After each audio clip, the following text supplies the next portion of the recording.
잠언 10장 1절에서 5절까지의 말씀입니다.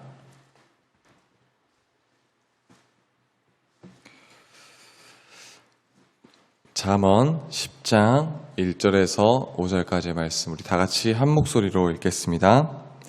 솔로몬의 잠언이라 지혜로운 아들은 아비를 기쁘게 하거니와 미련한 아들은 어미의 근심이니라. 불의의 재물은 무익하여도 공의는 죽음에서 건지느니라. 여호와께서 의인의 영혼은 줄이지 않게 하시나 악인의 소욕은 물리치시느니라. 손을 게으르게 놀리는 자는 가난하게 되고 손이 부지런한 자는 부하게 되느니라. 여름에 거두는 자는 지혜로운 아들이나 추수 때에 자는 자는 부끄러움을 끼치는 아들이니라. 아멘. 오늘 말씀의 제목은 하나님을 경외하는 자의 특징이라는 제목을 가지고 함께 말씀을 나누려고 합니다. 오늘 본문 1절부터 5절까지의 말씀, 잠언 10장의 말씀을 쭉 읽어나가다 보면은 어떠한 말이 있고 그 반대되는 말을 비교하고 대조함으로써 쭉 이어 설명해 나가고 있습니다. 특별히 오늘 본문 1절에서 5절은 지혜로운 아들과 미련한 아들, 그리고 불의와 공의, 의인과 악인, 게으른 사람과 부지런한 사람, 거두는 사람과 자는 사람, 이렇게 상반된 구조로 대구법을 계속해서 설명해 나아가고 있죠. 그렇다면 오늘 본문 말씀을 통해서 솔로몬은 도대체 우리에게 어떠한 것을 교훈하고자 한 것일까요? 결론적으로 솔로몬이 말하고자 하는 것은 하나님을 경외하는 자의 특징이 무엇이냐? 하나님을 경외하는 자는 지혜 있는 사람이다 라는 것을 우리에게 교훈하고 있습니다. 우리는 흔히 잠언을 지혜의 책이라고 합니다. 이 세상 가운데에 어떻게 하면 지혜롭게 살아갈 수 있는지, 또한 신앙생활 하는데 어떻게 하면 지혜로운 신앙생활을 할 수 있는지, 하나님을 섬기는 데에 어떤 것이 지혜에 대해서 계속해서 설명해 주고 있습니다. 잠언 1장부터 9장까지를 지혜의 서론이라고 본다면 오늘 함께 읽은 잠언 10장부터는 지혜의 본론이라고 볼 수 있습니다. 그래서 오늘 이 본문의 중심 질문 가운데에 하나님을 경외하는 사람은 어떠한 사람인가, 어떠한 특징을 가지고 있는가에 대한 질문에 대한 답은 하나님을 경외하는 사람은 지혜로운 삶을 살아가는 사람이다 라고 대답할 수 있을 것입니다. 오늘 본문 1절 말씀을 다시 한번 읽어보게 되면 솔로몬의 잠언이라 지혜로운 아들은 아비를 기쁘게 하거니와 미련한 아들은 어미의 근심이 되느니라. 솔로몬은 오늘 본문을 구상하면서 두 가지의 길을 보여줍니다. 부모를 기쁘게 하는 자와 또한 부모를 근심케 하는 자, 이렇게 두 가지의 길을 대조해서 보여주고 있습니다. 앞과 뒤를 대조함으로써 궁극적으로 솔로몬이 어떠한 것을 이야기하고자 하는지, 어떠한 것을 우리에게 알려주고자 하는지를 조금 더 명확하게 확인할 수 있습니다. 지혜로운 길과 어리석은 길을 비교함으로써 이 글을 읽는 사람들에게 어떠한 길을 갈 것인지, 어떠한 길을 걸어갈 것인지를 다소 확실하게 질문하고 있습니다. 1절에서 사용된 지혜라는 단어는 지식적으로 지혜롭다, 똑똑하다, 이러한 뜻도 가지고 있지만 더 나아가서 어떤 특별한 분야에서 성취할 수 있는 특별한 기술을 의미합니다. 다시 말해서 1절에서 사용된 지혜는 똑똑하다, 지식적이다 라는 뜻보다는 인생의 특별한 어느 기술에 대해서 설명하고 있는 것입니다. 그런 의미에서 1절 말씀을 다시 한번 살펴보게 되면 하나님을 경외하는 지혜 있는 아들, 다시 말해 하나님을 아는 특별한 기술이 있는 자는, 하나님을 아는 지식이 있는 특별한 기술이 있는 자는 아비를 기쁘게 한다라는 것입니다. 그렇다면 반대로 미련한 아들은 어미의 근심이다라는 것은 무엇을 의미할까요? 미련한 아들은 하나님을 아는 지식이 없는 사람을 뜻합니다. 하나님을 아는 지식이 없는 아들은 어미를 근심케 한다라는 것이죠. 하나님을 아는 지식이 없으므로 솔로몬은 미련하다라고 말하고 있습니다. 그렇다면 솔로몬은 왜 하나님을 모르는 지식이 어미를 근심케 한다, 비통하게 한다라는 표현을 사용했을까요? 단지 하나님을 아는 지식이 없는 것인데 왜 그것이 어미를 슬피게 하고 비통에 잠기게 할 만한 이유로 보는 것일까요? 그 이유는 2절 말씀에 나와 있습니다. 2절에 보면 불의의 재물은 무익하여도 공의는 죽음에서 건진다라고 말씀합니다. 사랑하는 성도님들, 그리스도인이 아닌 사람들도 이 세상 가운데에서 굉장히 바쁘게 살아갑니다.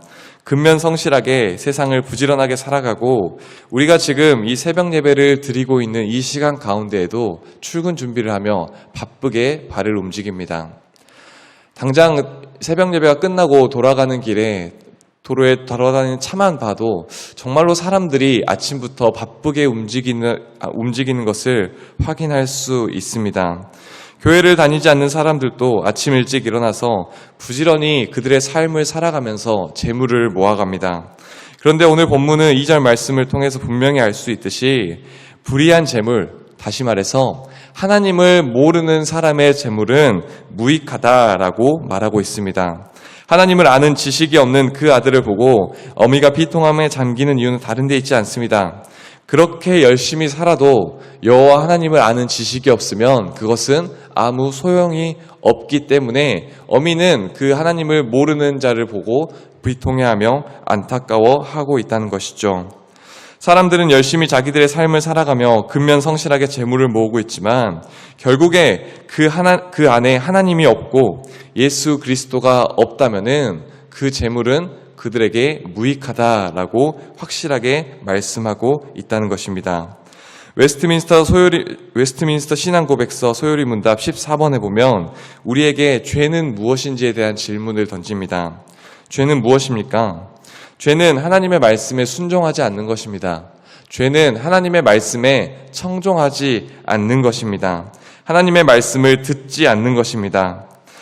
그들이 아무리 열심히 일해서 돈을 번다고 하지만 그 안에 하나님을 아는 지혜와 하나님을 아는 것이 없으면 그것은 불의하다, 무익하다. 반면에 지혜로운 자, 의인의 삶은 어떻습니까? 3절 의인의 삶을 보면 이렇게 고백합니다. 의인의 삶은 줄이지 않는다. 하나님을 나의 아버지로 고백하고 하나님을 믿고 구주로 고백하는 자녀들은 줄이지 않는다. 하나님께서 먹이시고 하나님께서 채우신다라고 확실하게 말씀해주고 있습니다. 솔로몬은 우리에게 하나님을 아는 지혜를 가진 자만이 근본적으로 잘 될 수밖에 없음을 오늘 잠언을 통해서 우리에게 말씀해주고 있습니다.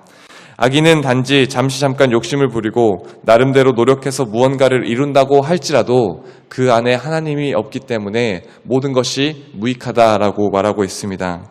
하지만 하나님을 아는 자, 하나님을 아는 지혜가 있는 자는 비록 가진 것이 적을지라도 그에게 굉장히 유익하다라고 말씀하고 있죠.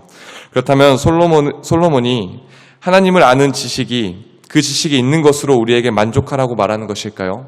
그렇지 않습니다. 솔로몬은 하나님을 아는 지식이 있다면 그 지식을 선용해야 한다. 하나님을 아는 지혜가 있다면 그것을 통해 바르게 행동해라 라고 말하고 있습니다. 사랑하는 성도님들, 우리는 하나님을 아는 지혜를 가진 자입니까? 하나님을 아는 지식 안에서 살아가고 있는 자입니까? 만약에 우리가 하나님을 경외하는 자고 하나님을 아는 지식을 가진 자라면 우리는 그에 맞는 삶의 행동이 필요합니다. 우리는 단지 하나님을 아는 지식에서 만족하는 것이 아니라 아는 만큼 행해야 될 줄로 믿습니다. 특별히 오늘 본문은 추수 때에 잠들지 말라며 우리에게 권면하고 있습니다. 우리가 추수 때 해야 할 것이 무엇일까요? 우리가 추수 때 해야 될 것은 곡식의 열매를 거둬야 합니다. 다시 말해서 내 영혼, 사랑하는 내 가족, 믿지 않는 지인들을 위해서 혹은 마음으로 미루고 있었던 신앙의 결단들을 기도하고 추수해야 할 때다라고 솔로몬은 우리에게 말씀하고 있습니다. 바라건대 사랑하는 성도님들, 우리 모두가 지혜 있는 자로서 하나님을 아는 지식을 가진 자로서 결단한 만큼 부지런히 다 추수하며 나아가는 우리 모든 믿음의 성도님들 되시길 간절히 축원합니다. 말씀을 마치겠습니다. 오늘 솔로몬은 잠언 10장의 말씀을 통해 또한 잠언 전체의 말씀을 통해 하나님을 경외하는 자의 특징은 무엇인가를 우리에게 말씀해주고 있습니다. 하나님을 경외하는 자는 하나님을 아는 지식이 있는 자입니다. 하나님을 아는 지혜가 있는 자입니다. 바라기는 우리 사랑하는 믿음의 성도님들, 하나님을 아는 지식으로서, 하나님을 아는 지혜로서 우리의 삶이 더욱더 풍성해지고 또한 아는 만큼 행동하여서 우리 모두가 하나님을 기쁘시게 하는 믿음의 성도님들 되시길 간절히 축원합니다. 기도하겠습니다. 하나님 아버지 감사합니다. 우리 모두가 오늘 하루의 삶을 살아갈 때에 하나님을 경외하는 지혜 있는 자의 모습으로 살아가길 원합니다. 우리의 믿음과 우리의 신앙의 모습이 주님 닮아가는 삶 되게 도와주시옵시고 더욱이 주님을 경외하는 모습, 주님을 아는 지식으로 충만할 수 있도록 인도하여 주시옵소서. 감사드리며 모든 말씀 우리 구주 예수님의 이름으로 기도합니다. 아멘.